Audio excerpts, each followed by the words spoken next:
happy indie bookstore day.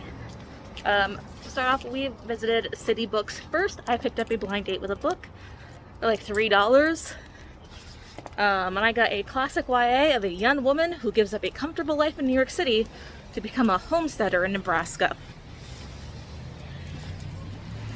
I hope I like it.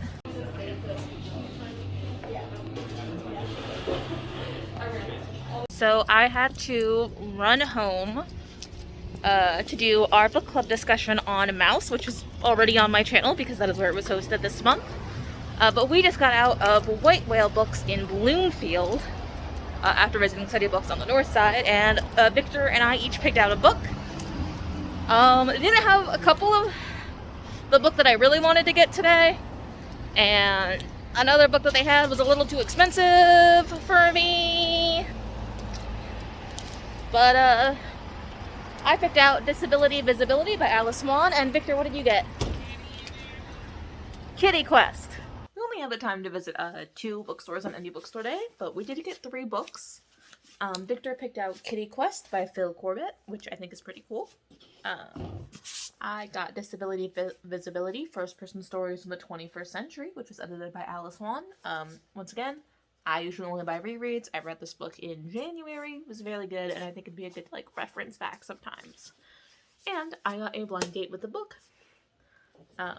from City Books. These 2 were from White Whale Bookstore. It was nice to explore a little bit of Pittsburgh. We did technically visit a 3rd bookstore, the Big Idea Bookstore in Bloomfield. It's about a block or 2 away from White Whale. But we didn't end up getting anything there, so that's alright. But for now, let's see what I got in my blind date with the book.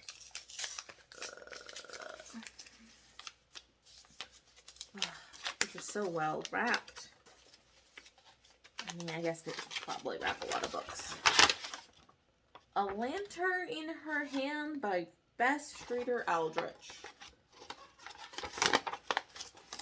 Okay, feels like old Pulp Fiction.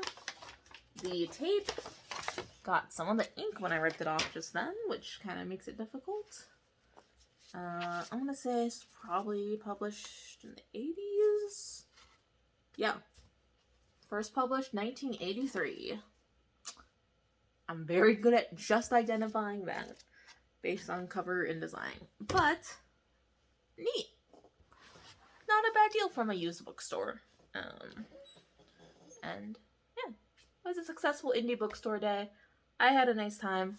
We got to explore a little bit of the city and hang out in places we don't usually go to because we mostly hang out in our apartment, in our own neighborhood. But I'm quite happy with them. I think they're going to be good books. I think we'll have a nice time. And next week we'll be going to all the comic book stores for Free Comic Book Day, so stay tuned for that.